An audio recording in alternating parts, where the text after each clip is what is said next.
Kembali di Sapa Indonesia Pagi, kita masih berbicara mengenai kesiapan untuk pembelajaran tatap muka dan vaksin yang tidak menjadi salah satu syarat utama untuk memulai pembelajaran tatap muka. Dalam pembahasan bersama Pak Syaiful, Bu Mas Dalina dan Pak Heru ini, tampaknya cukup jelas mengapa vaksin ini tidak dijadikan syarat utama di dalam pelaksanaan pembelajaran tatap muka, tapi syarat yang sangat besar tadi digambarkan oleh Bu Mas Dalina bahwa ada langkah-langkah pencegahan lainnya, yaitu melalui protokol kesehatan yang harus dijalankan secara ketat, dan ini yang harus kita perhatikan kalau memang vaksinasi ini belum terpenuhi seluruhnya. Nah, saya kembali ke Pak Syaiful. Kekhawatirannya adalah bahwa memang tidak, sekolah-sekolah itu tidak seluruhnya sama kesiapan fasilitas dan pengawasannya terkait dengan prokes ini, khususnya dalam proses tatap muka nanti. Bahkan ada masalah yang lebih lanjut lagi seperti tadi digambarkan Ibu Mas Dalina, bahwa ya itu kalau di sekolah, sekolah bisa mengawasi. Di luar sekolah siapa yang bisa mengawasi? Dan ini juga membahayakan kalau kita melihat jutaan anak didik ini mulai bersekolah lagi, Pak Syaiful. Ya, saya kira ada paradigma yang harus dibalik malah sebenarnya, Mas Timothy. Saya kemarin menyampaikan kepada Mas Menteri Nadiem, Kemendikbud coba bikin terobosan bagaimana malah sekolah harus menjadi tempat paling aman buat anak-anak kita. Jadi anak ke sekolah itu akan lebih aman dibanding di sekolah. Karena cerminan potretnya yang kita tahu, dan ini mayoritas yang ada di kita, banyak profil orang tua punya anak 5, yang sekolah 4, handphonenya hanya 1. Ya. Akhirnya anak-anak malah tidak terurus di rumahnya dengan fasilitas apa adanya juga. Ya. Nah, dalam situasi begitu menjadi sangat penting malahan bagaimana sekolah diciptakan malah menjadi tempat yang paling aman buat peserta didik kita. Apakah itu mungkin? Sangat amat mungkin. Itu satu ya. Yang kedua, hasil survei terakhir dari Kemendikbud mengatakan sudah berapa banyak sih sekolah yang sudah siap untuk menerapkan protokol kesehatan dan sudah sesuai dengan anjuran list yang sudah disiapkan oleh Kemendikbud. Sudah mencapai 85% sebenarnya. Nasional nih Pak. Karena itu ya tinggi sekali. Karena memang sudah lama kan, sejak Januari sebenarnya cita-cita untuk PTM ini. Ini artinya sekali lagi kalau saya ditanya hari ini apakah harus menunggu sampai September kita baru PTM. Jawaban saya, hari ini sekolah bisa membuka pembelajaran tatap muka selama sekolah sudah siap, dan jangan dibayangkan, publik harus tahu juga nih Mas Timothy. Yang dimaksud PTM terbatas itu adalah anak-anak peserta didik itu kan skemanya baru 50% yang masuk ke sekolah, dan seminggu cukup 2 hari gitu. Ya. Selebihnya tetap menggunakan blended learning. Jadi, dan ini pasti akan terjadi sampai tahun-tahun berikutnya. Jadi anak-anak sekolah sekaligus saat yang sama nanti off dengan cara pembelajaran jarak jauh PJJ gitu. Dan sekali lagi jangan dibayangkan semua tiba-tiba masuk sekolah semuanya, enggak. Ya. Dan tidak ada keserentakan. Ini pun bertahap ya. Bertahap. Tidak ada keserentakan antar kabupaten satu dengan kabupaten yang lain lalu bersama-sama. Enggak. Karena semuanya berbasis kepada rekomendasi dari pemerintah daerah. Yang terakhir, ketika orang tua masih nggak berani menyekolahkan anaknya, sekolah wajib menyediakan tetap pembelajaran jarak jauh. Jadi ini sesuatu yang sebenarnya sekali lagi jangan dikhawatirkan, dan sesungguhnya kita sudah siap. Sekali lagi Mas Timothy, learning loss sudah di hadapan mata kita dan mengalami pendalaman kualitas yang luar biasa. Ya.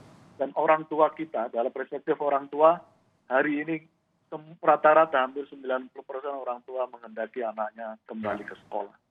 Betul. Saya ke Pak Heru, mungkin bisa digambarkan gitu Pak Heru, khususnya dari peserta didik juga dalam mendengar bahwa ini pembelajaran tatap muka bisa dimulai, tapi di sisi lain kan tidak sesederhana yang kita bayangkan seperti kata Pak Syaiful tadi. justru guru ini jangan-jangan bisa lebih sibuk lagi karena ada yang tatap muka, tapi kan ada juga mungkin orang tua yang tidak mau atau murid yang tidak kebagian tatap muka, mau tidak mau ya memang tetap harus pembelajaran dari jarak jauh. Sehingga berjalan bersamaan nih Pak Heru, apakah ini bisa membantu murid-murid dalam mendapatkan pendidikan terbaiknya, terutama dari sisi guru lah begitu, yang akhirnya pekerjaannya justru semakin bertambah tentu. Baik, terima kasih. Kami, rekan-rekan guru yang ada di lapangan, tentunya kan menyampaikan hal seperti ini kan berdasarkan apa yang ada di lapangan. Memang secara teoritis bahwa pembelajaran tatap muka uji coba yang disampaikan dengan persyaratan dan lain sebagainya, kemudian diberikan pelatihan dan lain sebagainya. Artinya bahwa pembelajaran tatap muka di sekolah dengan uji coba yang pada saat ini dengan maksimal 50% itu adalah merupakan satu bentuk penyeragaman.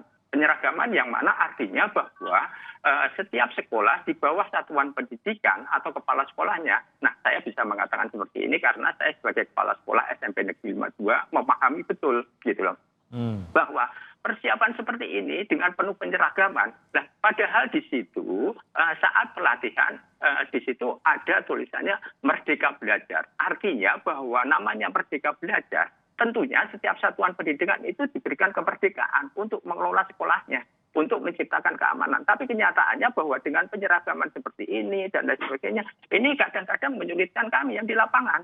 Contoh ini. Bahwa sekolah pembelajaran tatap muka dilaksanakan dalam uji coba itu siswa diberikan kesempatan cuma 1 hari. Itu pun maksimal 4 jam.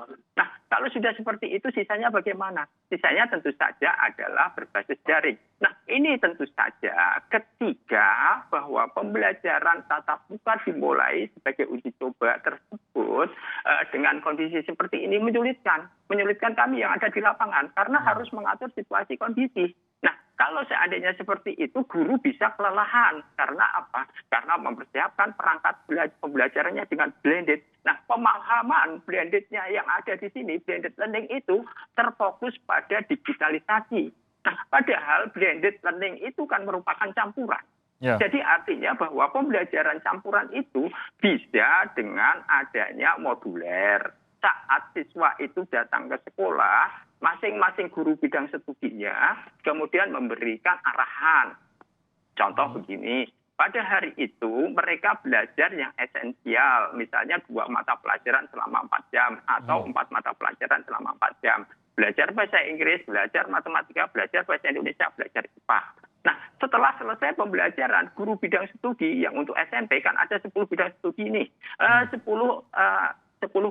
bidang studi, yang 4 pembelajaran tatap muka, yang 6 kemudian guru bidang studi yang 6 itu PPKN, agama, kemudian keterampilan, olahraga, agama.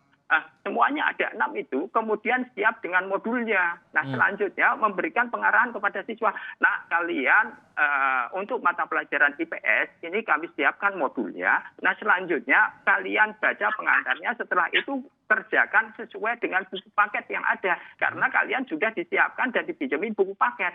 Nah, kalau seandainya seperti itu, kemudian mengerjakan 6 modul pembelajaran itu di rumah, setelah besok minggu depan jadwalnya datang ke sekolah, mereka itu membawa hasil pekerjaan mereka diserahkan kepada guru bidang studi masing-masing, kemudian dipahami. Selanjutnya saat mereka bertemu, kemudian menyampaikan apa yang sudah kalian pelajari. Nah, kemudian memberikan tugas berikutnya atau melanjutkan tugas berikutnya yang belum terselesaikan berbasis pada buku. Jadi di sini blended tidak mesti harus berbasis pada digitalisasi. Nah, bagaimana kalau seandainya internet atau kuota tidak memadai? Nah, ini perlu dipikirkan. Ya, efek terlalu banyak untuk melihat layar monitor, visus mata bisa terganggu. Nah, ini kalangan medis yang lebih paham gitu. Ya, ini juga harus menjadi perhatian juga karena ada keterbatasan itu. Banyak sekali sebenarnya keterbatasannya. Tadi Pak Syaiful menggambarkan ada yang justru kekurangan layar, ada yang justru nggak lepas-lepas dari layar dan lain-lain. Semua ada implikasinya, khususnya kepada anak-anak. Belum mengenai learning loss tadi yang tentu saja ini ancamannya ini di depan gitu. Kita bahkan belum akan melihat dampaknya sekarang, tapi ke depannya untuk seluruh bangsa gitu. Nah, saya ke Ibu Mas Dalina lagi. sama pertanyaan dengan Pak Syaiful Huda tadi, Bu Mas Dalina, mengenai bagaimana sebenarnya yang bisa dilakukan kalau kita mulai akan membuka sekolah-sekolah, walaupun secara bertahap tadi diceritakan, tapi mungkin dari epidemiolog sendiri, apa yang sebaiknya dilakukan untuk membatasi pergerakan murid ini setelah mereka keluar sekolah? Apakah justru akan perlu pembatasan-pembatasan khusus bagi murid kah dalam aktivitas seperti PPKM tapi secara khusus, atau bagaimana sebenarnya, dan siapa pula yang akan bisa mengawasinya terutama setelah keluar dari sekolah? Ya, jadi saya tidak bicara tentang teknis pendidikannya karena Pak Saiful dengan Pak Heru tentu lebih ahli pada bidang itu. Yang saya ingin kita optimis bahwa anak-anak itu adalah mereka yang paling mudah untuk merubah perilakunya untuk perilaku kesehatan, dan kita berharap mereka menjadi agent of change yang juga mengajak keluarganya untuk melakukan perilaku kesehatan.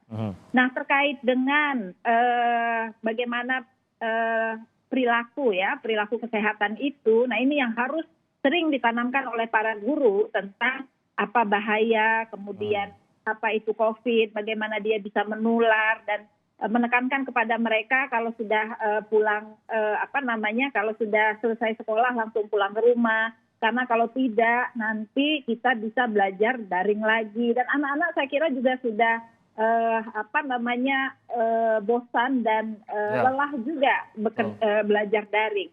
Sehingga dengan diberikan konsekuensi seperti itu, saya yakin mereka akan mau patuh terhadap protokol yang dijalankan oleh sekolah.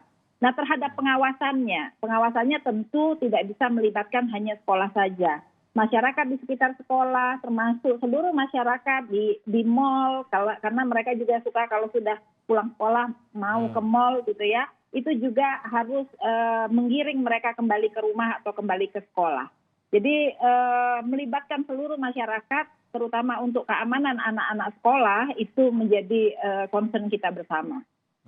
Jadi mungkin ini butuh serangkaian entah itu aturan ataupun sesuatu yang baru mungkin di level daerah ya Pak Syaiful, untuk bisa mengatur tidak hanya dalam sekolah tapi juga di luar sekolah. Nah Pak Syaiful, saya mau kembali lagi sedikit mengenai vaksin tadi. Kalau begitu dengan tidak menjadi syarat utama untuk sekolah, bagaimana sikap dari Komisi 10 ini terkait dengan tingkat vaksinasi terhadap guru yang ya tampaknya melenceng dari target? Dan kalau kita lihat sudah beberapa kali target ini direvisi sampai saat ini, tadi angkanya juga Pak Syaiful sudah bagi bersama kami, masih jauh dari target yang diinginkan gitu Pak Syaiful. Nah, masih akan di-push-kah ini, atau justru dari komisi Anda akan mendorong perbaikan dari vaccination rate atau tingkat vaksinasi guru ini agar bisa dipercepat? Ya, kami mendorong terus kepada Kemendikbud supaya kami nyebutnya melakukan diplomasi vaksin kepada Kemenkes untuk para guru dan tenaga kependidikan ini. Bahkan levelnya, Mas Timothy, kita ingin vaksinasi terhadap guru dan tenaga kependidikan ini disetarakan dengan model vaksinasi untuk para nakes. Jadi ada jatah vaksin khusus yang itu tidak boleh diperuntukkan oleh kelompok dan profesi masyarakat apapun, tapi khusus untuk guru sebagaimana nakes jadi prioritas. Ini sekali lagi semangatnya bukan untuk mendapatkan privilege dan seterusnya untuk guru dan tenaga pendidikan, tapi sekali lagi kita ingin darurat pendidikan kita yang luar biasa di Indonesia ini bisa kita secepatnya sudahi. Salah satu caranya kan kita vaksinasi guru. Nah, capaian dari 5,6 juta sekarang baru 1,9, ini mau tidak mau harus ada diplomasi vaksin Kemendikbud kepada Kemenkes, khusus dilakukan mobilisasi khusus kepada guru-guru dan tenaga kependidikan kita. Sebenarnya selama ini apa Pak Syaiful hambatannya? Mengapa selalu melenceng dari target kalau yang dilihat dari komisi Anda? Ya, kalau kita lihat di lapangan memang tidak ada perlakuan khusus, Mas Timothy. Jadi ketika tidak ada labeling khusus, misalnya vaksin ini untuk guru, ketika vaksin itu ada di Dinkes ketika ada masyarakat yang minta divaksin, akhirnya diberikan saja ke semuanya. Tapi tidak tertarget khusus sebuah gerakan untuk guru begitu ya? Betul. Akhirnya ketika diberikan ke yang lain, ketika guru mau vaksin, vaksinnya kebetulan stoknya lagi nggak ada. Gitu. Itu seringkali terjadi.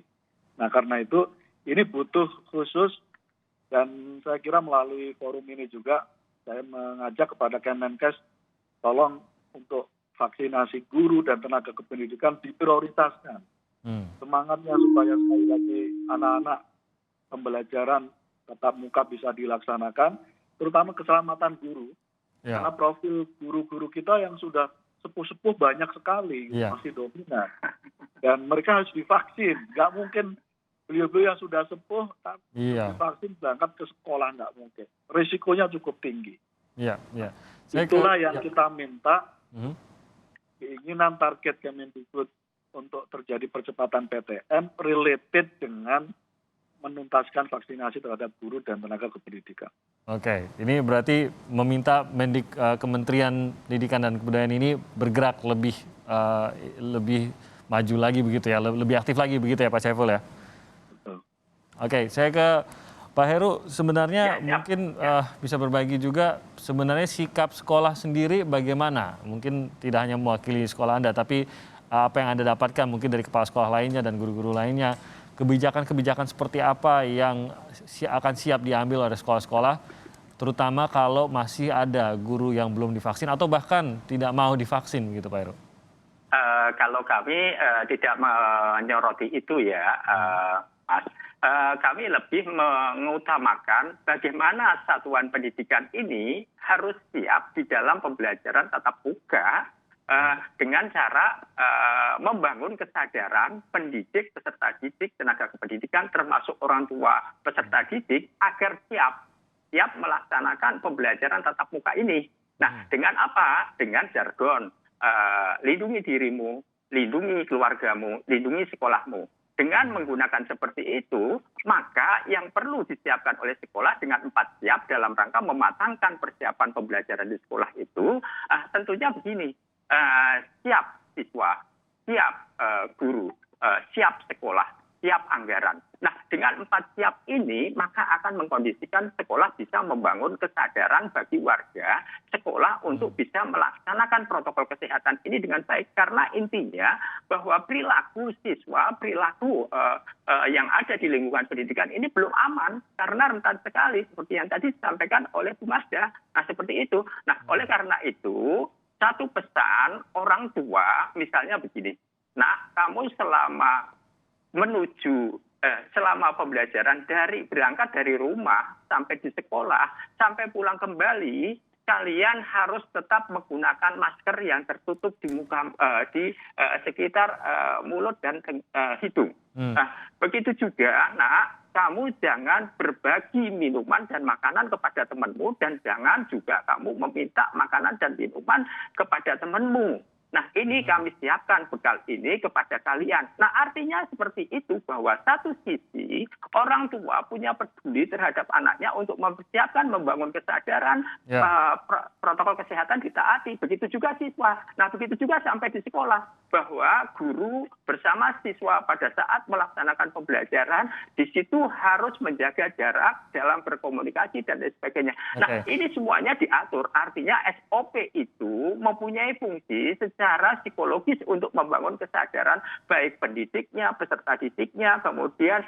tenaga kependidikan maupun orang tua peserta didik, sehingga sama-sama membangun kesadaran. Nah, jadi itu intinya di situ gitu loh, Mas. Baik, Pak Heru, saya kembali kepada pertanyaan mengenai vaksin tadi. Apakah ini berarti bahwa bisa saja pada saat sekolah mulai dibuka, ada guru yang belum divaksin dan mengajar, ataukah hal ini tetap dihindari, tetap didorong bagi guru yang akan datang tatap muka sebaiknya yang sudah divaksin? Kalau seperti itu, Mas, ini kasihan. Rekan guru yang belum divaksin tentu saja adalah punya komorbid. Artinya mempunyai penyakit bawaan. Ketika mereka tidak boleh datang ke sekolah, selamanya pembelajaran harus menggunakan Zoom, sementara anak itu harus belajar di sekolah. Satu sisi pada saat dia melakukan pembelajaran di sekolah dengan menggunakan Zoom kepada anak-anaknya, terus bagaimana yang di rumah? Nah, ketika di rumah itu tidak mempunyai perangkat media untuk pembelajaran seperti itu, terus bagaimana? Nah, jadi ini merupakan satu dilema yang secara teknis ada di lapangan. Nah, kalau seperti itu yang terjadi, ini menyulitkan kepala sekolah sebagai pemimpin satuan pendidikan dalam mengelola. Belum juga diribetkan atau terbebani dengan anggaran. Anggaran bagaimana ini? Nah, sementara ini anggaran untuk pembelajaran belum memadai dengan adanya support-support terkait dengan adanya infrastruktur kesehatan atau protokol kesehatan seperti ini. Ini mesti harus dipikirkan oleh pemerintah gitu. Ya, ini mungkin menjadi gambaran bagaimana mungkin kita berbicara secara umum pada pagi hari ini, tapi tiap-tiap kasus di tiap-tiap daerah, bahkan untuk pribadi-pribadi yang mungkin seperti kata Pak Heru tadi punya komorbid, tidak bisa divaksin dan lain-lain, atau anak-anak yang belum masuk usia vaksinasi, tentu ini akan menjadi entah permasalahan atau kesulitan tersendiri. Tapi ya inilah yang harus kita terus ikuti. Tapi saya yakin harapannya bahwa learning loss ini bisa ditekan, bisa dicegah sedini mungkin, dan ini yang kita harapkan bisa terjadi sejalan dengan vaksinasi dan juga sejalan dengan berkurangnya penyebaran corona. Saya mau berterima kasih Pak Saiful Huda, terima kasih Ibu Mas Dalina, terima kasih Pak Heru juga. Semoga Bapak Ibu semua dalam kondisi sehat-sehat terus dalam bertugas. Sampai jumpa. Sampai jumpa lagi. Kembali Pak Saiful. Terima kasih sekali lagi. Sehat semua ya. Sehat-sehat semuanya. Terima kasih. Amin.